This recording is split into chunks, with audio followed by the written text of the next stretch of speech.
Okay, fantastic. Good afternoon and very well welcome to Ukraine's pavilion at COP30. My name is Evgenia Kapitsa, and it's my honor to moderate today's discussion on the very important and crucial topic that Ukraine, but not only, is facing today. The title is Reshaping Ecocide, From Conflict and Climate Frontlines to Global Momentum for Change. Thank you all for joining us today.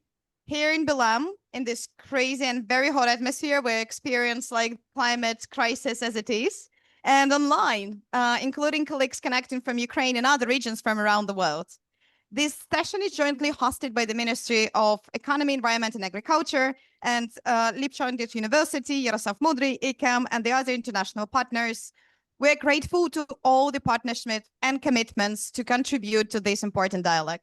Today, we bring together leading experts from Ukraine, Sweden, the Pacific, Brazil, and the international Stop Ecocide to examine how ecocide is evolving and why 2025 may be the turning point in making mass environmental destruction a prosecutable crime. And the climate crisis, biodiversity loss, and conflicts from Ukraine to the Amazon show us that environmental devastation is no longer a side effect of a crisis. This is the driver of instability and insecurity. In Ukraine, more than 3 years of full-scale invasion have shown the world that wartime ecocide looks like. Contaminated rivers, poisoned soils, destroyed ecosystems, and long-term risks to human health and national security. We actually see it on our walls here in the pavilion that is showcasing the destruction and the environmental consequences of war. In the Amazon, at the same time, forests and violence against land defenders illustrate the peacetime dimensions of ecocide. And across the Pacific, rising seas and climate impacts threaten entire communities, cultures, and sovereign territories. These realities remind us that ecocide sits in the intersection of climate justice, human rights, peace, and security. And they raise fundamental questions. What does accountability look like? How do we move from moral outrage to the enforceable international law?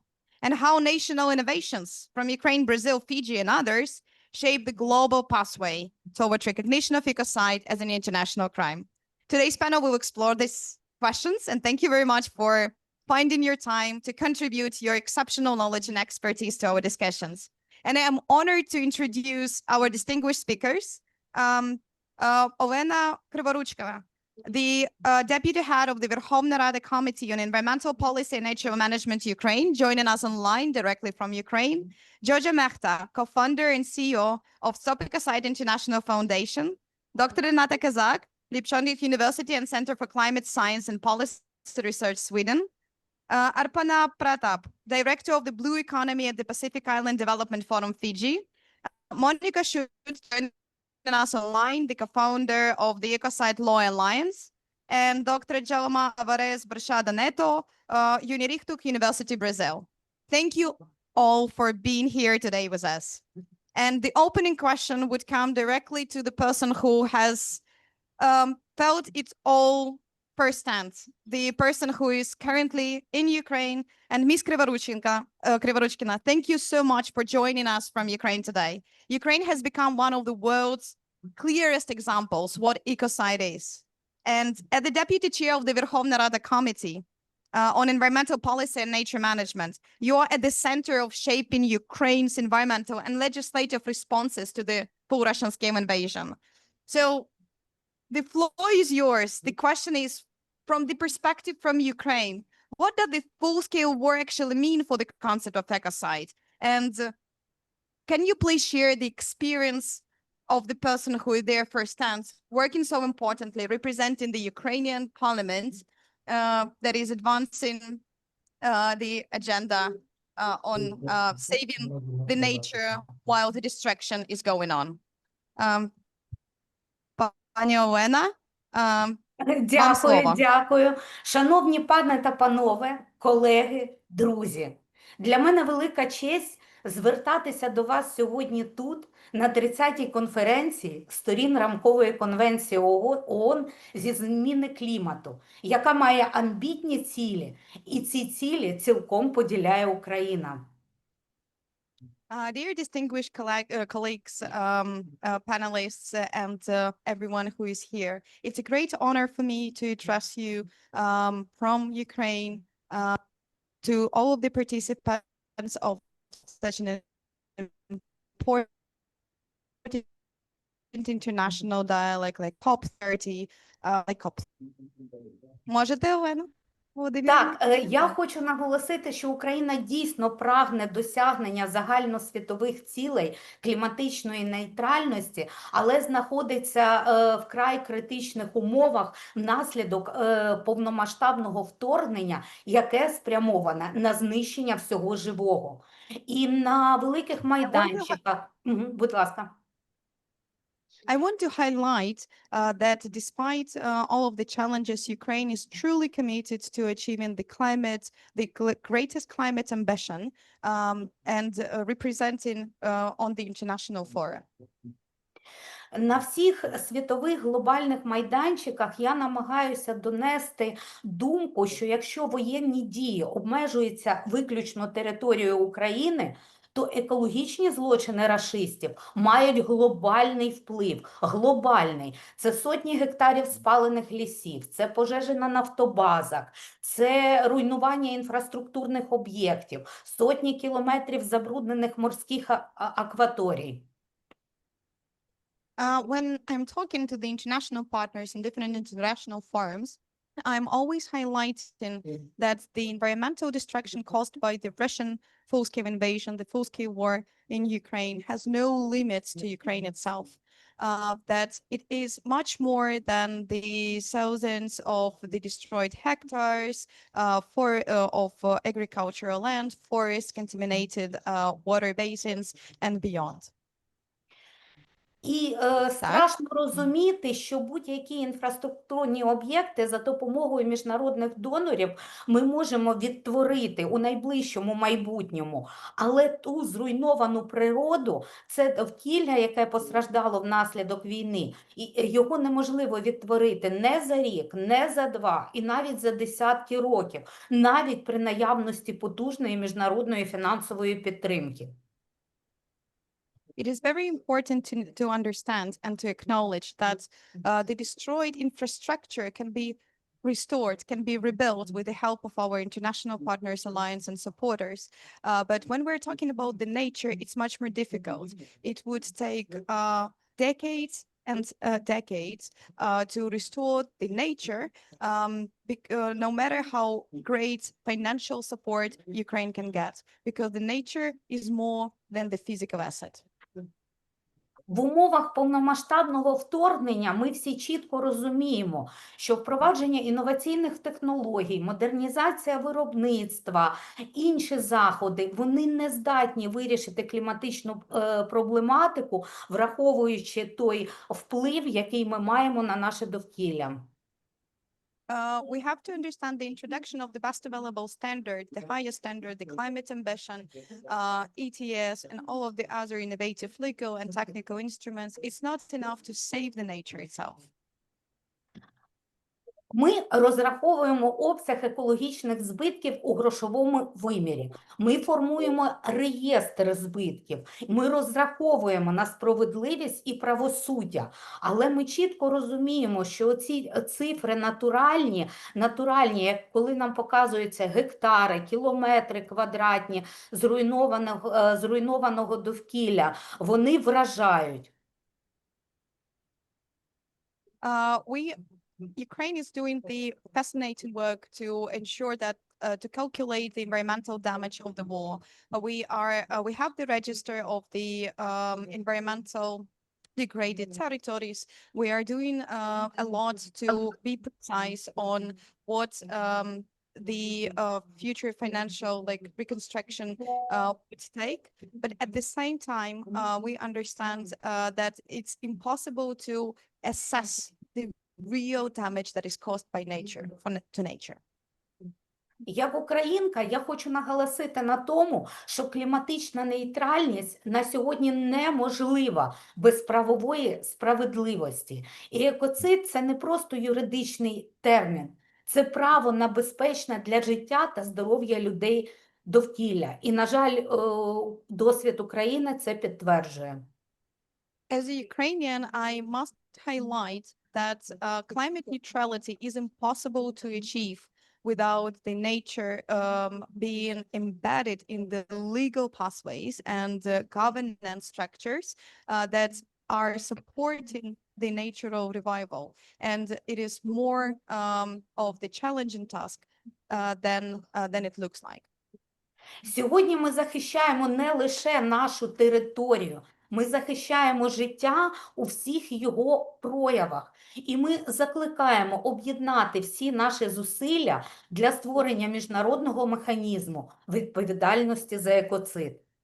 Today, we are not only defending our territory, we are defending the basic understanding of what future will bring like, and we are calling for the international recognition of what ecocide is, because this is what Ukraine experiences firsthand.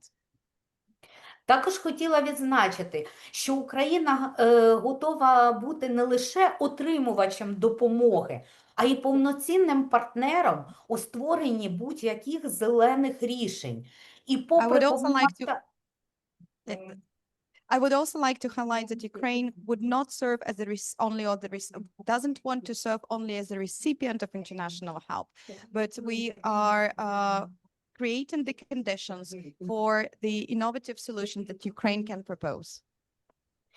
Попри повномасштабну війну, ми зберегли курс на кліматичну нейтральність до 2050 року. Ми оновили національно визначений внесок і розробляємо вже дорожню карту зеленої відбудови.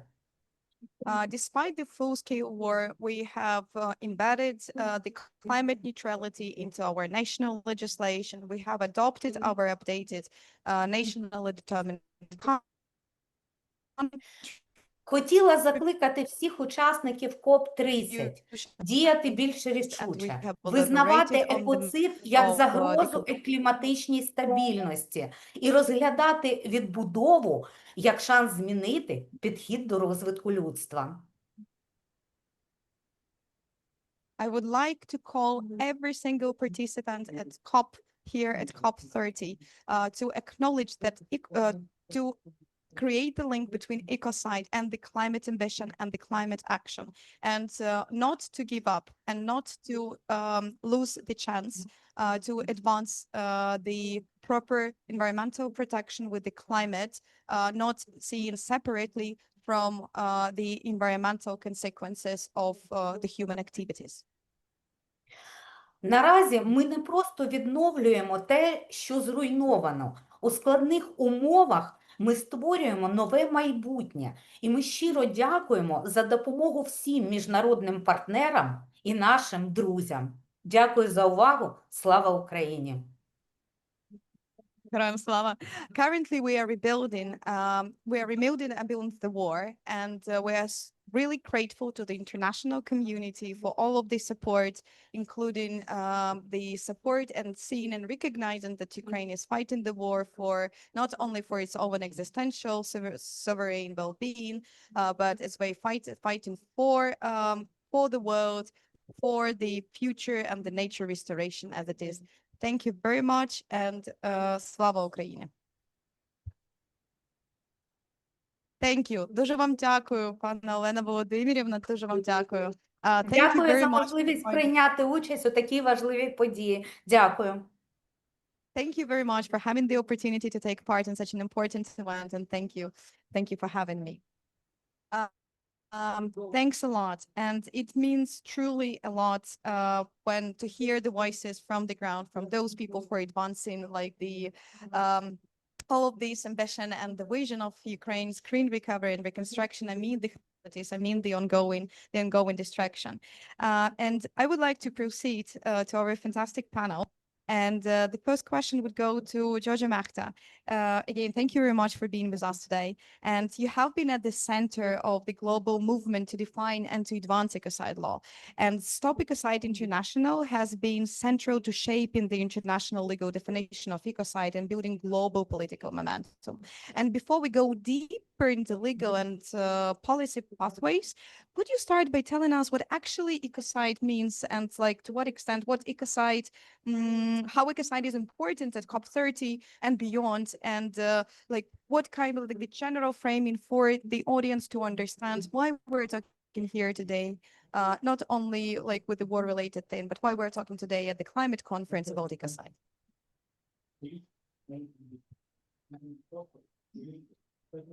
Oh, okay. Now, and I can hear myself.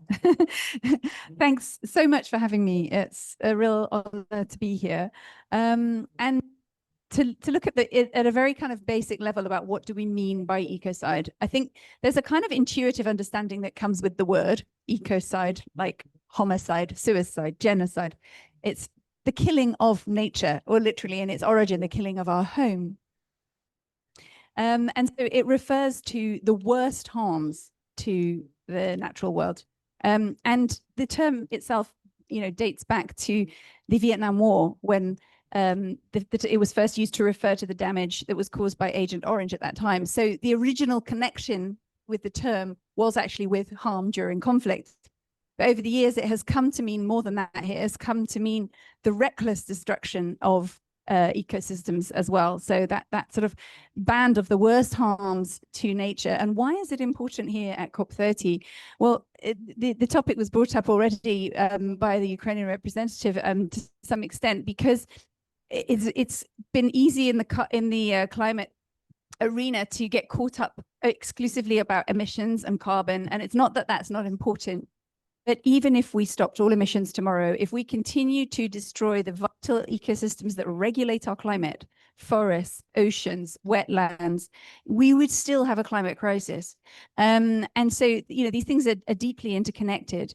And it means that frameworks for the protection of those ecosystems, they're not just a kind of nice to have, because they've been perhaps just, sort of thought of as something that, it's a nice thing, but it costs to do.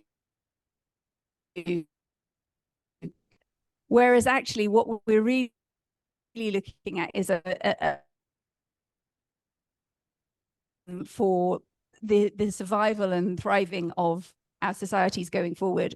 Highlight there is that the term has come to mean something much broader, and I think it's also, I think one of the reasons it's been resonating with so many different in so many different areas with different audiences and different sectors is because there is so much, there's so much talk that's been happening in the climate space. And it's not to say there aren't some amazing initiatives that have, been moving forward, but there's been a frustration that goes right from the grassroots to the corridors of power around how slow actual action is around climate. And so something about putting the legal frameworks in place is something that is separate from the UNFCCC, but it has been moving forward really rapidly.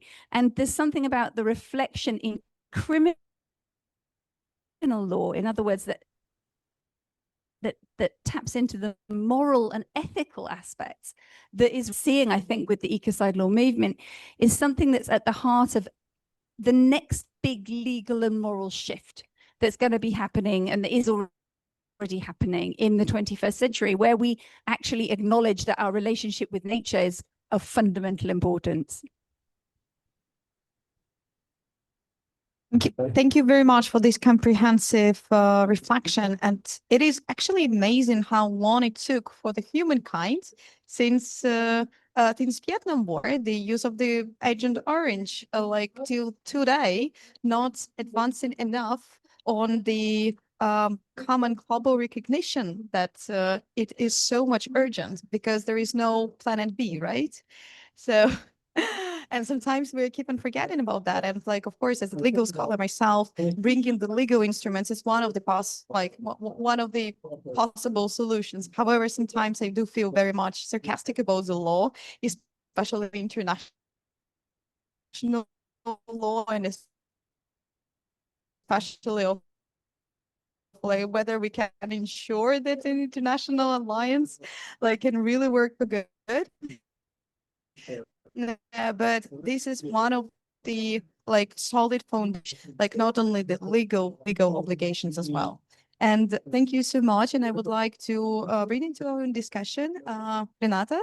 Renata is a very unique like scholar that combines like the experience from and currently based in Sweden, doing like the research into what ecocide actually means, and recently advanced her research on what is wartime ecocide, for the reason that like people from you are connecting the dots right away. So when we're seeing the destruction of the nature, we're talking about the war, but it's like a little bit beyond the war context only. So Renata, thank you very much for like joining us today. And I've got a very interesting question for you. I hope so. That the Russian invasion of Ukraine in 2022 and the full scale and the war that started in 2014, it was the one that highlighted the environmental destructions of the conflict. But what does it actually mean currently in the way how we are framing ecocide? So to what extent it changed the mindset of people in Ukraine and beyond, and whether it unfortunately facilitated the higher recognition of the urgency of now to address what Giorgio just said. Thank you so much for this question. Do you hear me well? Because, yeah, thank you so much. And it's really important question. That's why we are here in Ukrainian pavilion specifically. We are gathering here like scholars and advocacy workers from all over the world, really from all continents now. So that is the point, that Ukraine has this bridge now with all countries, and unfortunately, as you said, so it's not a very happy moment for us. But what I wanted to reply on when you talked about that it's not only nice to have ecocide and sarcastic to the law. I will. Oh my gosh, I will combine these two comments, like it's nice to have, it's not only nice to have and the sarcastic issues, because ironically and sarcastically, Ukraine and Russia, they have ecocide in their national legislation. That is, for me, it's like really very ironically in a bad way. And when we are talking about, when we are talking about the climate and environmental damage that Russia-Ukraine war brought to us, as our opening speaker, she told that it is just like numbers, statistics, and I have a data, for instance, that damage during the war by the late 2024 is $71 billion. But for us and for just usual people, they don't understand what is the amount, what was damaged. That's why Ukraine is very great for giving an examples. Again, unfortunately, but the Kakhovka dam destruction, it is more comprehensive for people, more than 71 billion in damages. The same is, but Kakhovka, like everyone abroad, internationally, heard about this, yeah, but not only, but Kakhovka wasn't the first case. On the very first day of the war, when me and Evgenia, we were in Kharkiv and listening to this bombing. People who live in Kherson, also in the same territory in the south of Ukraine, and Askania Nova Reserve already was occupied. So on the very first day, but why Askania Nova Reserve is very interesting and important in a way, because it is the first reserve in Ukraine, and even when it was a part of the Russian Empire. So it's like from the very long time. And it has zebras in the middle of Europe in the natural habitat. But unfortunately, I don't know what's happening now, and no one knows. But this satellite, shows that, nature is struggling over there. Yeah, so it was my first point about this damages that we can comprehend, that we can see photos of this and understand that it's not, just 71 billion of in damages. But surprisingly, that Ukraine already and Russia already has it in the criminal law, but up to 2023, it has never been prosecuted. It's again about sarcastically or even to having law, but it gave us Ukrainians the pathway to create a precedent now, because in October 2025, like last month, the Russian General Omelyanovich, if I'm not mistaken, and I don't know, I don't want to know his surname in a way, he was sort of prosecuted in absentia regarding the Kakhovka Dam explosion. Unfortunately, by now, not by the Article 441 ecocide, but by the violation of law and customs of war. But the pre-trial investigation on ecocide is still ongoing. So hopefully, we will have finally a precedent, and Ukraine will become like this benchmark, the landmark in the way of the prosecuting of ecocide. But coming back a bit, because I'm originally I'm a legal historian. That's why I cannot help myself not to comment on Vietnam and how much time did it take. In fact, Vietnam War and brought something to us, brought something in the definition of ecocide, because I, as a scholar, I analyzed more than 100 papers about Vietnam War and ecocide, like historical, from 1970s, 1991. And I found 28 unique definitions of ecocide. And it's quite interesting. It's quite interesting, like to relate a bit to yeah. And the second example that also dropped into my mind about the war and how it shaped the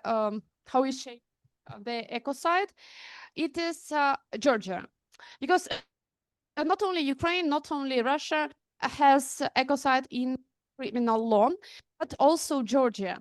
As a lot of post-Soviet republics that was a part of the Soviet Union, as Kyrgyzstan, Tajikistan also has a definition, but these definitions are all the same.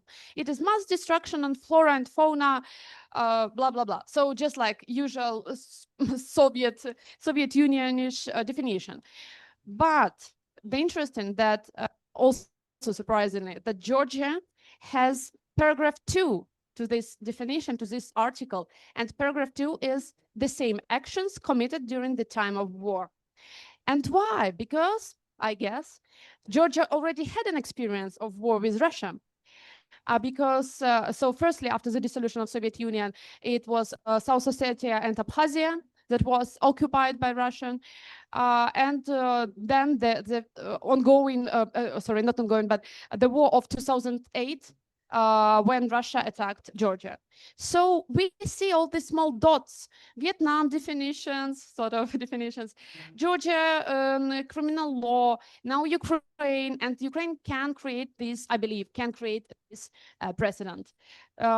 So yeah, I guess that's my points, and because we we are like in a you definitely can speak a lot on this. I know how passionate you are about the ecocide, and thank you very much actually for bringing this historical perspective again. Just like noting how our experiences are informing actually how we are perceiving the world. So if you have lived through something, you would feel like you would definitely take more action than someone who couldn't have related to that. And the very interesting perspective on the legal definition of the ecocide in Ukraine.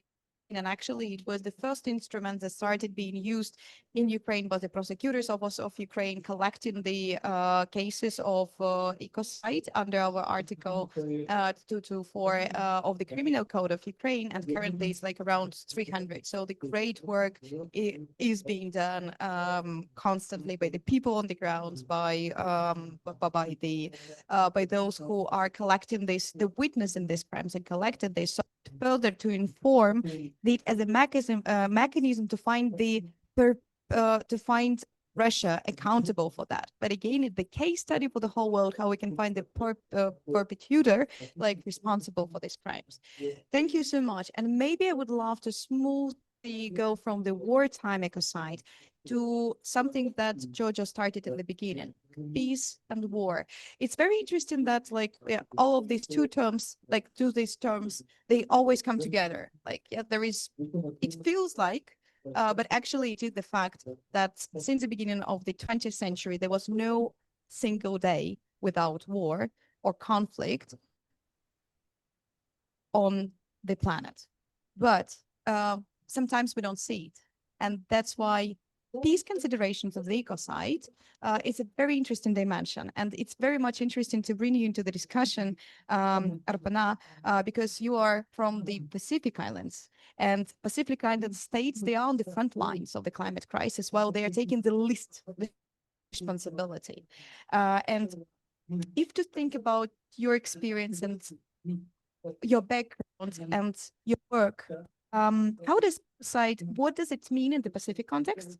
And how can island nations use the ecocide legal definition and legal mechanisms of the ecocide protect its ecosystems, its cultural heritage, and actually every existent the being, the right to be here?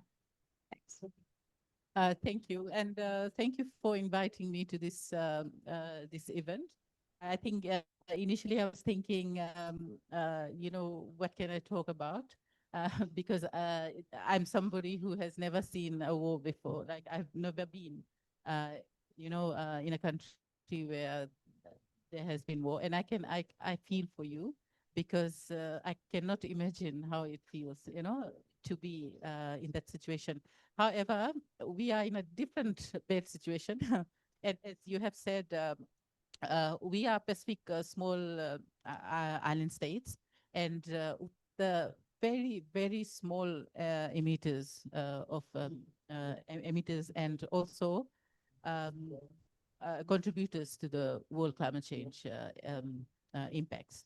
But we are the most vulnerable. We are the most impacted from this climate change impacts, and also the war as well. So in terms of the war in the Ukraine-Russia war, and also the other, India, Pakistan, and all these wars, the most impact we have in terms of, we have economic impacts, of course, but in terms of environment,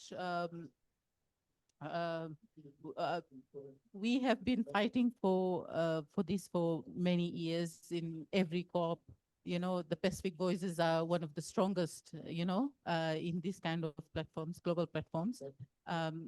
But it's not making that impact. And while listening to the speakers, I'm so happy that I'm glad that, there's a legal angle to it now. So whoever is responsible will be held accountable for the damages to the environment. And I think this is the way to go, because it's about time. We have been talking. We have been, in the global forums, we have been raising our voices. We have a lot of youth-led groups that have been voicing their concerns. But now I think something might be happening in the positive direction, and I think this is something that the Pacific can support. And of course, like going back to the countries, because I represent a regional organization, we have 12 member countries, and we can have this tabled at the leaders forums and in other events, so that it can and progress, and you will have the Pacific support. In terms of the vulnerability, we have seen extreme weather conditions. We have seen vulnerability, displacements of the whole villages. We have been losing our identity, like some of the countries like Tuvalu, Kiribati, and Nauru. And, in years to come, there might be, we will have to, relocate for some of these countries because of the rising sea levels and climate impacts. So like I said, we are also very vulnerable, and we are very much impacted, the most impacted actually from this environmental damage that the world is doing, you know. Thank you very much. And you, in the very beginning, you said that you haven't experienced war, but fighting the climate change is like fighting the war. So we're all on the front lines to a certain extent, and we started feeling it closer and more in Europe, but you were there on the front lines of the climate change war that is creating not less extent than the human strange willingness to fight against the other nations. But, thank you very much for your perspective. And now I would like to introduce and involve our conversation Jaume Neto, who will bring us the Brazilian context on the table, because Brazil, as it is, faces both extraordinary biodiversity and extraordinary pressures like deforestation, fires, illegal mining, and environmental crime. That's why we are here actually in Belém today. That's why we're here in Brazil to witness it, because here in Ukraine's pavilion, we're feeling the rising temperatures and the greenhouse gas effect as it is. But Brazil is witnessing firsthand and experiencing that what deforestation and what the ecosystem degradation literally means. And the question for you, and thank you very much for the question, how Brazil is approaching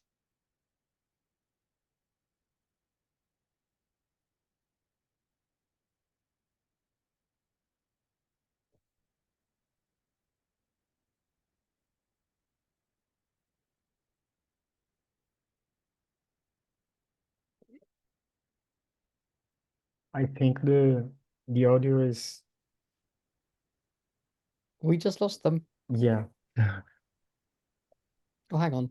Hi. Excuse me, we couldn't. Oh, yes, now we can hear you. Thank you for tolerating that. I'm fine. Yes. Yeah, Joe. I didn't hear your question, sorry. You didn't hear my question. Yeah, sorry. Okay, I was actually introducing you as someone who has been working in the Brazilian context. You are Brazilian yourself, and Brazil that is hosting, is a fantastic host of today's COP, this year's COP, where we can see like the first hand the environmental destruction means, but at the same time, from the Brazilian context, does it make sense? And how do you see that the recognition of the ecocide internationally or nationally wise can contribute to the meaningful actions to fight what the Brazil was fighting, has been fighting, and like how it can help with the with tackling the environmental destruction that your country experiences? Yeah. Thank you, Evgenia, for your question. Can I share a few slides? It's just almost photos. Yes, of course. Of course. We would be happy to. Okay.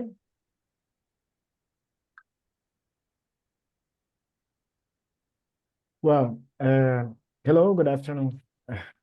Welcome to Brazil. Welcome to the Amazon. First, I would like to thank you, everyone, and my friend Rinata for the invitation to speak here at the Ukraine Pavilion. We haven't been at war almost a century, but we are a country of extreme violence against people and against the environment. The concept of ecocide in times of peace is already widely debated and depends on which bill, law, or region is being discussed. In Brazil, we discuss ecocide since 2029. And here, Brazil is at once a biodiversity superpower, the country with the greatest biodiversity in the world, and a frequent scene of severe environmental damage. That paradox makes Brazil legally and politically central to the global debate about whether and how to criminalize ecocide, especially in times of peace. I can list, for example, just in recent years, some emblematic events to illustrate why the idea of ecocide resonates in Brazil, for example.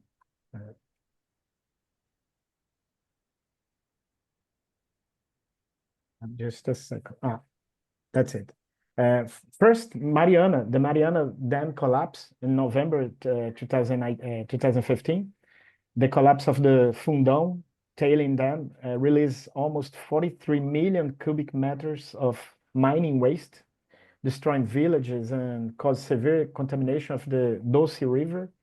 And curious that the name of the river is the same name of the company that caused the damage. And the damage took almost 700 kilometers to the sea. This is the result. And even today, we don't know exactly the dimension of the destruction. The next one, in Brumadinho, a few years later, another tailing dam collapsed, then result about 270 deaths and immense environmental contamination of river system and communities, which has not yet been fully accounted for. After the disaster, which followed so close to Mariana, Parliament acted with a bill creating the crime of ecocide. For the first bill was created only in 2019. This is another examples from Brumadinho. And for example, also the fires in the Amazon in recent years, especially after 2019 too, hundreds of thousands of hectares have been burning in Amazon biome. In just 2 days, in August 2019, almost 1,500 spots were recorded, with significant losses of primary forest and strong impact and climate in local communities. In this case, the police discovered soon later, that farmers from different regions, the states of Pará and Amazon, for example, used WhatsApp to coordinate what came to be known as Fire Day, Dia do Fogo, to destroy protected areas and turn them into a pasture land. Well, Brazil has today 3 bills on ecocide. The first one I told about, it's 2787. It's soon after the disaster from Mariana. The second one is 2933 from 2023. It's a proposal that insert an ecocide into the environmental crimes law, and articulating severe, widespread, and long-term environmental damage as a grave criminal offense, as the international suggestion by Stop Ecocide International. We have in the third one, it's quite similar. Well, in fact, at the same time, it's important to say we have some movements pro crime ecocide, but at the same time, there is political resistance. This political resistance is real. The economic actors who benefit from the permissive regulation today in Brazil, it's very strong. We'll seek for sure to delay or dilute these measures, and there is a risk of law being instrumentalized for partisan ends, of course. In fact, just last month in October, I had the privilege of participating in a public hearing in Brazil Congress. In Brazil Congress, that's the photo. On ecocide bill, the second one. We're seeing after this small but vital signs of progress. For example, favorable opinions from the Ministry of Environment and tangible movements on the build process within the House. But it's not very significant in this political context in Brazil.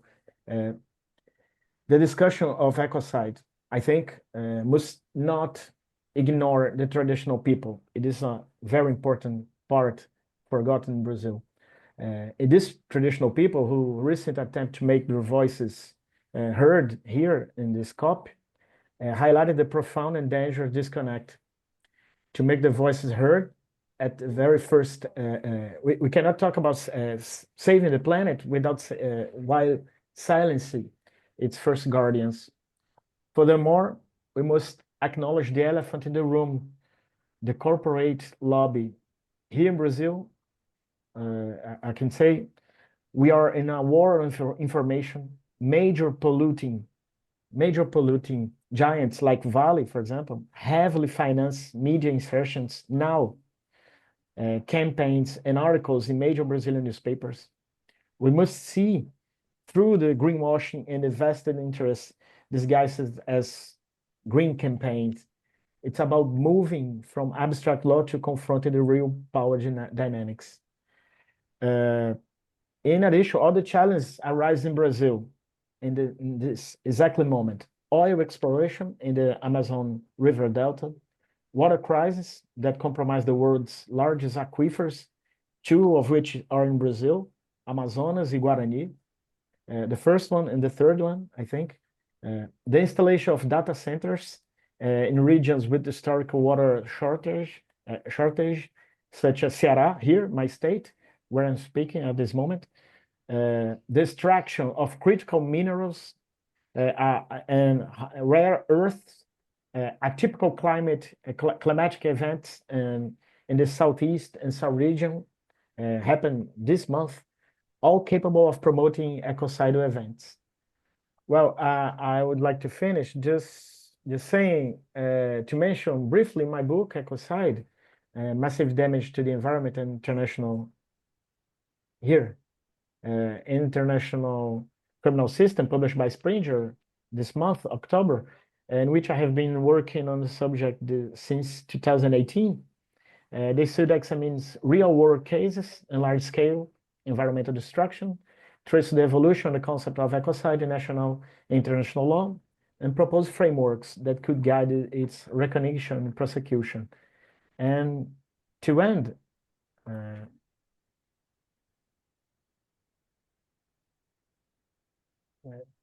just a second, please. Well, what the research in highlighting is, let me close this, stop share. That's it. This research highlight is the discussion today is far more robust than was the case even 5 years ago. Yet politically, it remains incipient. Very few people outside specialists like us, for example, know the term ecocide, and even fewer understand its implication for accountability, governance, and policy. This is why forums like this are so important. Public policy cannot mature without public knowledge, without raising awareness, without informed social demand. Thank you once more for the invitation and for the opportunity to share these ideas here. Thank you very much. And thank you for showing us this, like those photos that we all can relate to. And it was, first of all, we're all looking forward to reading your book, I think now, because here we have like all of the experts and people who are deeply interested in what ecocide like actually is and how we can approach it from the international and national legal angle. So thank you very much for sharing that. I haven't heard about it, so now I would. It would be on my like reading list. And thank you very much as well for bringing the case of your home place where you're currently based, right? About the critical raw materials and the raw material extraction. This is something that is such a hot topic, like internationally wise, including for Ukraine, like with the development of our, like with the adoption of the agreement like between US and Ukraine on the cooperation of the critical raw materials. And when we should always keep in mind that when we are pursuing business interests, we should always have the clear understanding that there is the environment that is there behind. And that when we are conducting business as usual, it's not only harming the health of the population that is there in the places where the contaminating facilities are taking place, but also it also like causes the destruction for the nature. And this is a great example of the peacetime ecocide as it is. So thank you very much. And I would like to bring in the conversation exactly someone who would talk a lot about how businesses are prioritizing, how businesses are viewing, and how businesses can be percepting the environmental structure. And it's a great honor and like to have you joining us, unfortunately online, but hopefully the next COP in live. And Monica Schut, she's the Ecocide Law Alliance, and you, as someone who has been working with such a comprehensive organization, you were working closely with Nordic business communities and legal institutions. So the question to you: what lessons can we draw from the national approaches in Europe, like concerning ecocide, and are these businesses and maybe governments, if you can relate to that, how they are they becoming more open to understanding what ecocide is, and what forms might implementation realistically looks like? Thank you very much for inviting me to come. And it's humbling to hear what's going on both in Ukraine, in Brazil, in Fiji, and around the world. I think I would like to start from where Dharma was, because you were talking about how business is fighting and against. And that is precisely why we formed Ecocide Law Alliance, but from the other perspective. It's a foundation, and the idea is to get businesses to openly support the idea that ecocide law is needed. And the reason is what you were saying, that, I mean, first you bring a new idea on board, and the new idea is we need to criminalize ecocide. And the first thing that happens is people say, you're being unrealistic. That's never going to happen. It's impossible. And I think Jojo was there. 2010, 2015, don't be silly. It's never going to happen. And then the next step after that is they start fighting you because it's becoming serious. And the idea behind the alliance, which is a foundation based in Sweden, is that when this starts to happen, we need the voices of healthy, sustainable, responsible businesses, because there are a lot of them around, to balance up the voices that are trying to stop it. And the rationale is also that because governments clearly are always concerned about the economy, it's what they do. So they need reassurance that from a business point of view, the economy will be fine. That's why we need the voices. And businesses are run by people. And yes, there are people who are doing what Jalma talked about, and it's horrendous, but there are an awful lot of responsible people with families, with children that they care about, and who are willing to do something to back their belief. I have a background in leadership. I've been helping leaders and teams improve performance for years and years. And then in 2018, I discovered to my horror that we had an ongoing climate and runaway biodiversity crisis. I apologize, but I had no idea. It seems to me that if you're a responsible adult, you then have to do something, whatever you can, to improve the situation. And getting to that question that I was just asked, what is helping in Sweden, and I think around Europe, the conversation on ecocide law is what is happening in Ukraine. Because so many people in Europe, particularly, are outraged and horrified by what is happening in Ukraine. And so it's bringing the conversation to government attention that this really does need to be a crime. And I completely agree with what Jama said, that what will also happen is the opposition will try to water down the definition so that it's toothless and harmless. And they will try to slow down the legislative process. and say, oh, we need to investigate this. There's no hurry. We need to look into it carefully. And any delaying tactics that they can think of. And again, we need healthy business to push the conversation forward. And this will start impacting investment decisions now and encourage people who want to be responsible to take informed decisions so that 10 years from now, because these projects are huge, I mean, what you were talking about, it's a huge project. 10 years down the line, you don't want to find that your assets are stranded because what you're doing is a case of ecocide.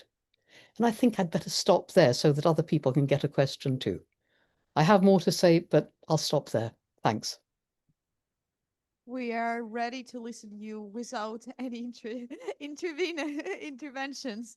Thank you so much. And thank you. I so much liked your phrase that businesses are run by people and people must be informed. And that any reasonable adult has to take this responsibility, right? And we, let us all maybe like, when we would be summing up, it is the 4th day of COP.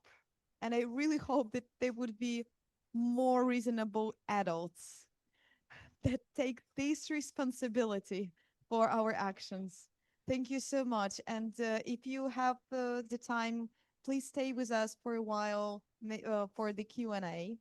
And it is such an incredible pleasure in order for me to be accompanied by those people who are there, like on the front lines of the legal advancement, on the front lines of the vulnerability, on the front lines of the experience when the war is happening and we are witnessing it firsthand, the destruction of the environment.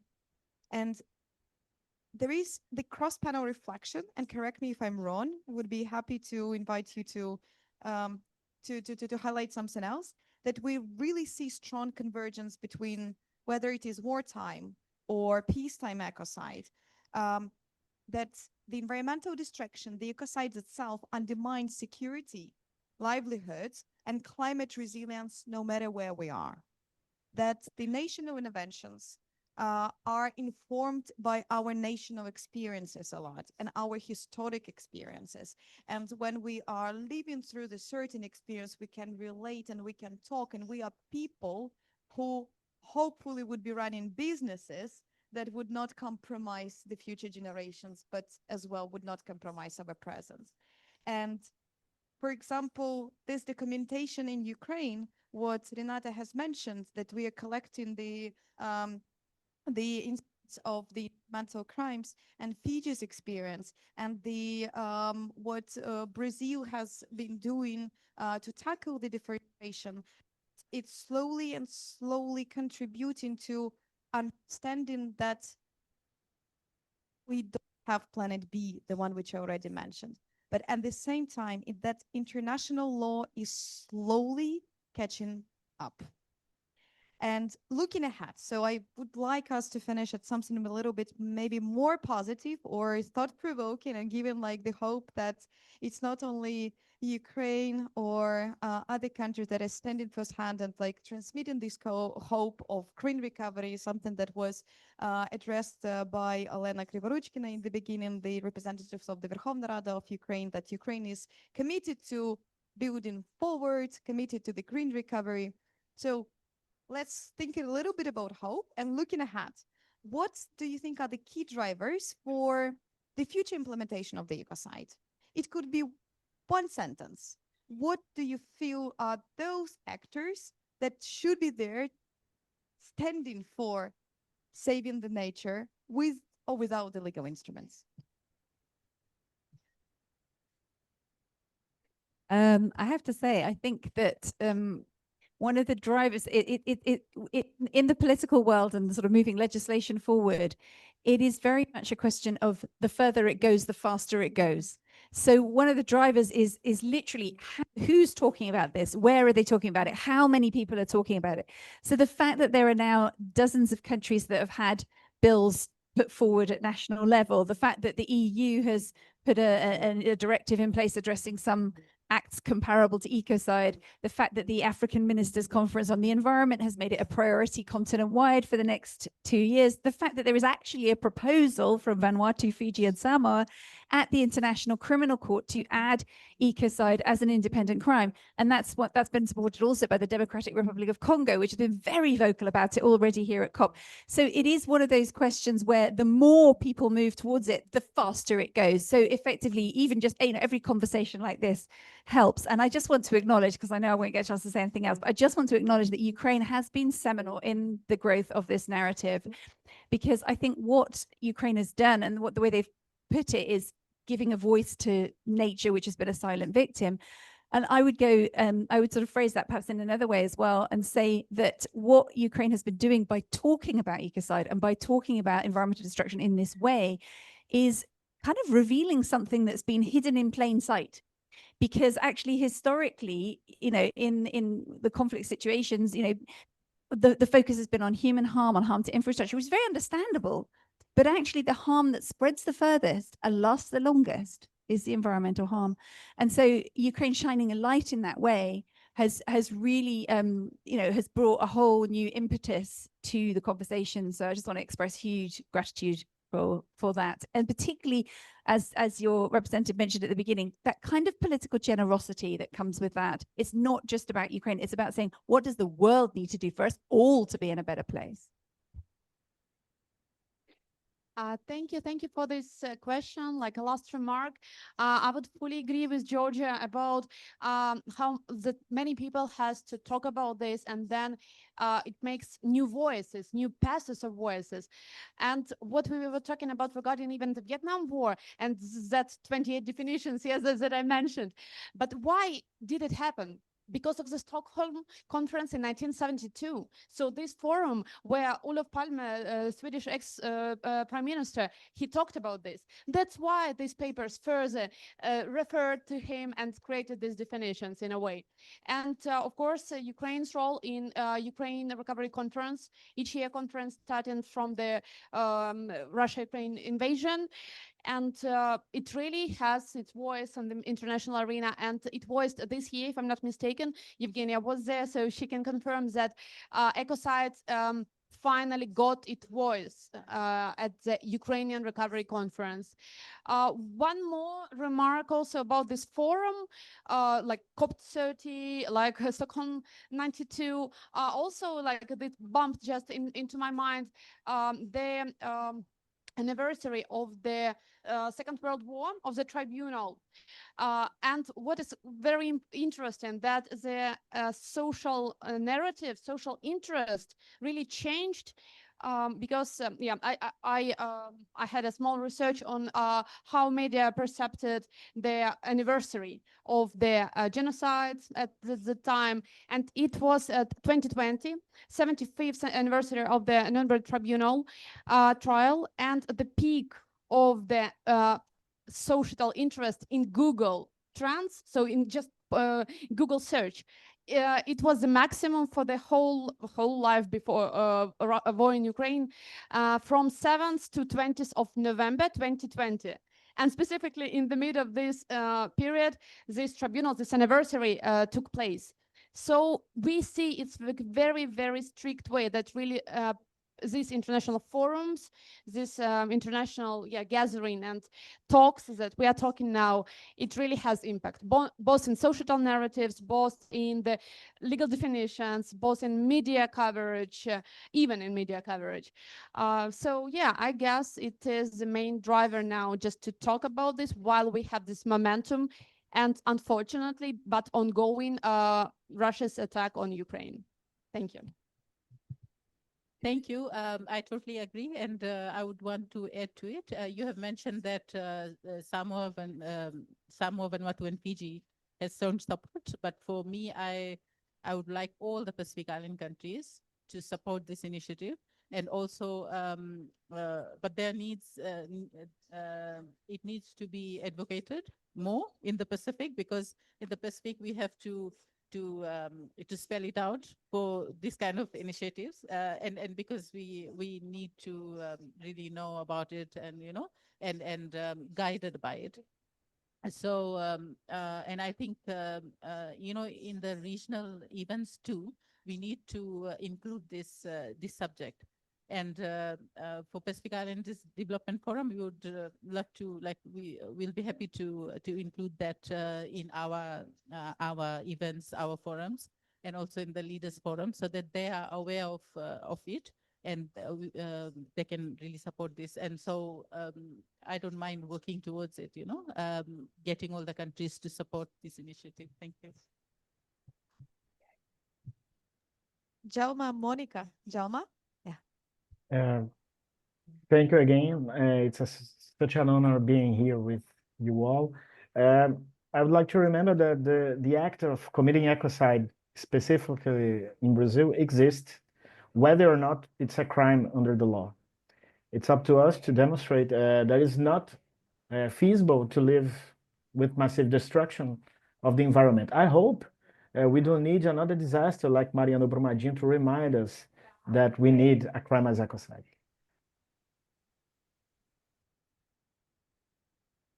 Monica? I think this is when I continue talking about what business could do, because it's beginning to come on board. I had a panel in Sweden in the summer where representatives from 8 pretty serious companies were talking about this is foundational, it's important to make your voice heard. And very, very clearly, one of them said, there aren't a lot of business leaders walking around concerned that they're causing genocide on a daily basis or causing crimes against humanity. And equally, I don't think, she said, she's the sustainability manager of a major occupational pension fund. She said, I don't think business leaders need be concerned because most of them are not even close to committing ecocide. And there are many more of these businesses who are trying to do the right thing. So what I am seeing, I'm hoping that I will see, and I will see, is that these responsible businesses speak up. That's all we're asking. We are asking for a quote, a photograph, and a logo. It's about 5 minutes work. And there's no reporting. I will want to comfort all the sustainability managers are all full of, there's no reporting duty at all. All it takes is that. And by doing that, you can support Ukraine. You can support a healthy future for your kids. You can look yourself in the mirror. And one of my favorite stories actually is Philippe Sands. He's the co-chair of the expert panel that defined ecocide. And he's a really serious bigwig. He's been a professor for years. He's written wonderful books. He's an acclaimed author in his own right. He's been involved in big cases. And his children have been paying him no attention whatsoever. And then when this thing broke about ecocide law, all 3 of them independently WhatsApped him and said, at last you're doing something useful, Dad. So we can all do that. And it's coming. It's like, and I know you're in a hot climate at the moment, so I like to bring you a snowball. And the way rolling snowballs works is you have a small one. And when I started working for Ecocide Law in 2020, there were 3 companies, small ones, half-sized ones, in support of Ecocide Law. And you have this snowball and you squeeze it and you turn it. And for each turn, it gathers more snow. And the bigger it gets, the more momentum it gathers. And that is where we are now. We also have one company in Ukraine, Griffon Socks. One of their facilities was entirely destroyed by a missile. They're still working. They're still in operation. And they're still taking the time to send us a quote. So if they can do it, so can you. And we now need bigger and stronger corporations to come on board with this, because also the next step to go more international is for more business networks to come out in support of ecocide law. What we've already have is Exponential Roadmap Initiative. Some of their members are in support as individuals, but they've incorporated into their framework of recommendations for their members. And the way that usually works is one of the members of an industry association or corporate network reaches out to the central body and says, look, guys, this should really be one of our recommendations. That way it can start to grow exponentially, and we can start to balance up the voices that are whispering poisonous things in the ears of the politicians. more and more businesses are saying the way one of the co-founders of Ecocide Law Alliance, one of them is he's been a big industry leader in Sweden. He's also been on the board of Goldman Sachs, so he's a well-known figure. And he said, I've always been a believer in long-term, fair, responsible rules. I think they're a good idea in this area too. And he sent us some money to prove that where his heart was, so that we could start the foundation. And finally, I am going to stop, I promise. I think now, having listened to this, if Ukraine specifically reached out to countries like Sweden, where, unlike in Brazil, a lot of the politicians really have heard of ecocide law and know what it is, know what the definition is, have got behind it. If Ukraine reaches out on a political level to Sweden and Finland, where the largest political party, which is also right-wing, which could be helpful because it's been a bit of a left-wing movement, but now that the right-wing governments are also getting on board, I think we could get something rolling at the political level, supported by business. Thank you.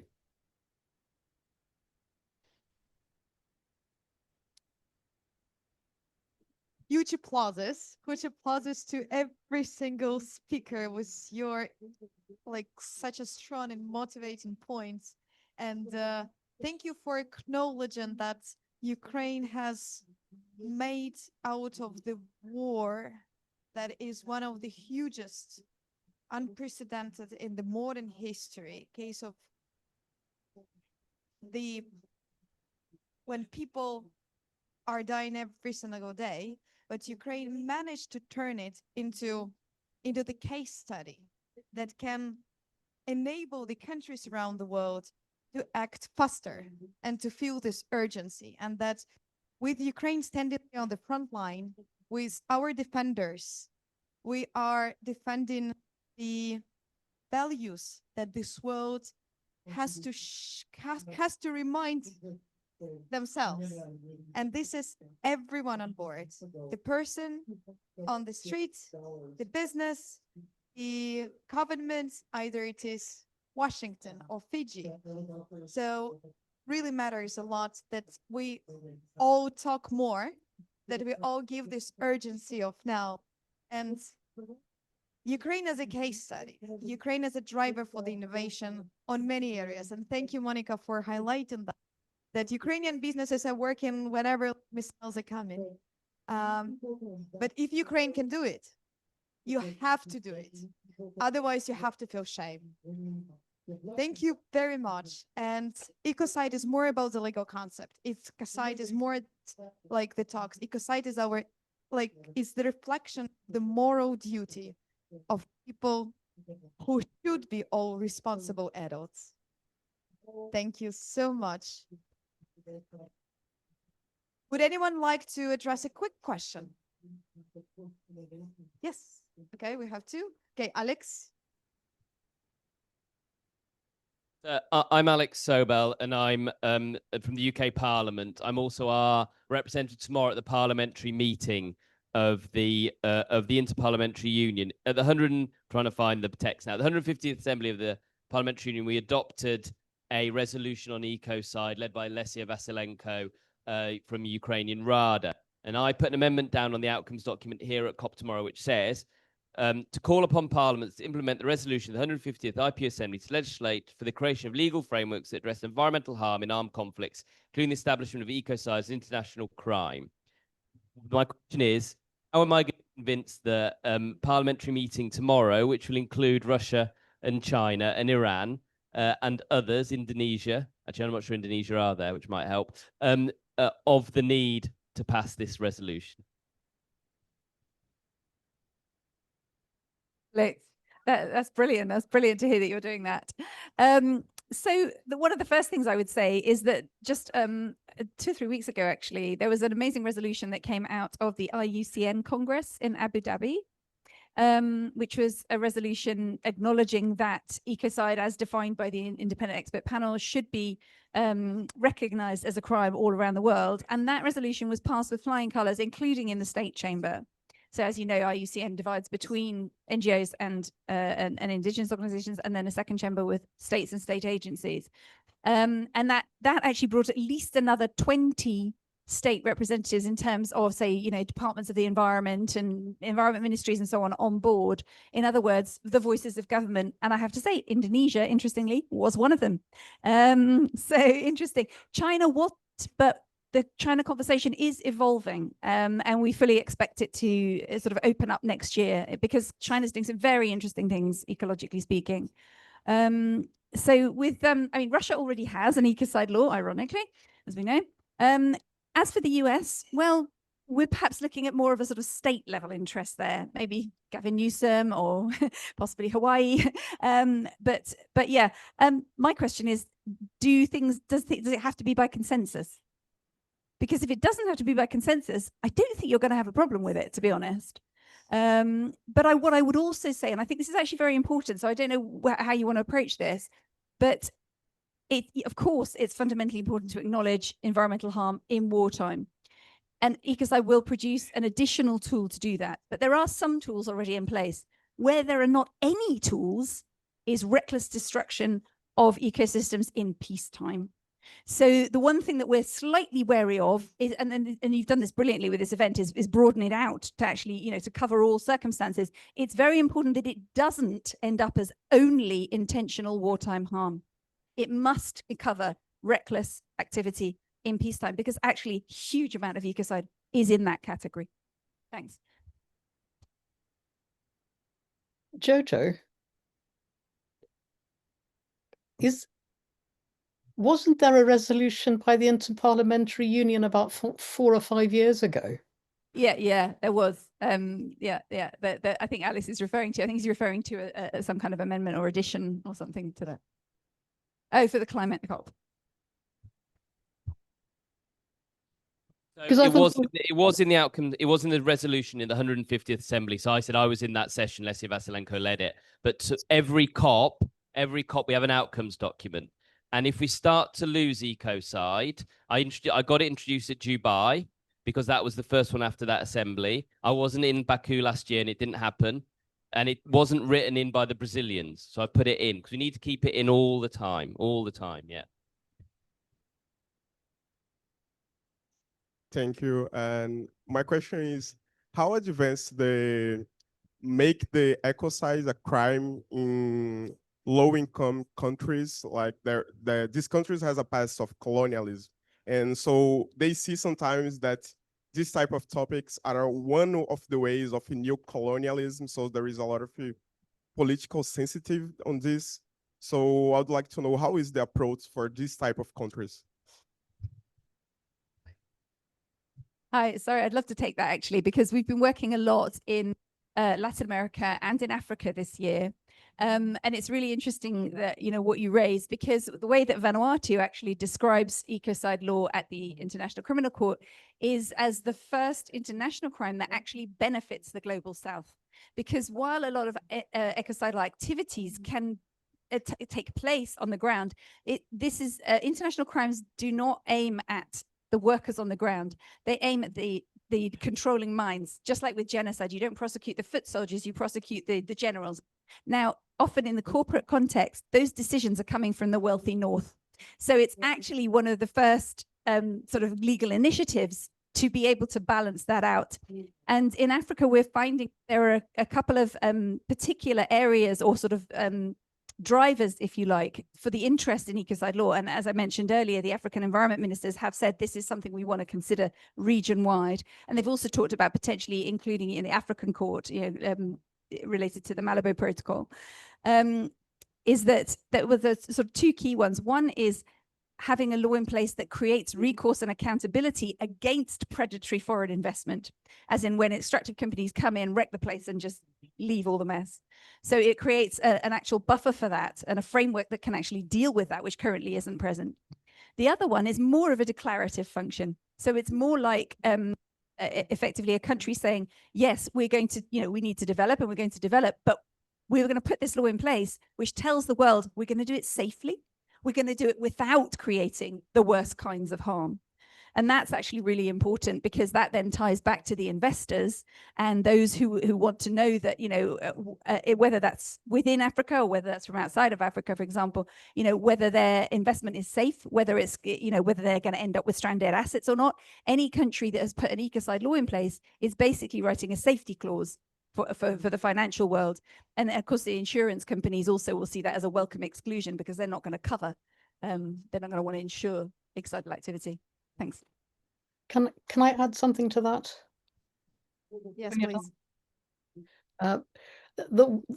It's a safety net, as Jojo said, because once it is an international crime, people on the ground in these countries will not have to try to prosecute a big corporation.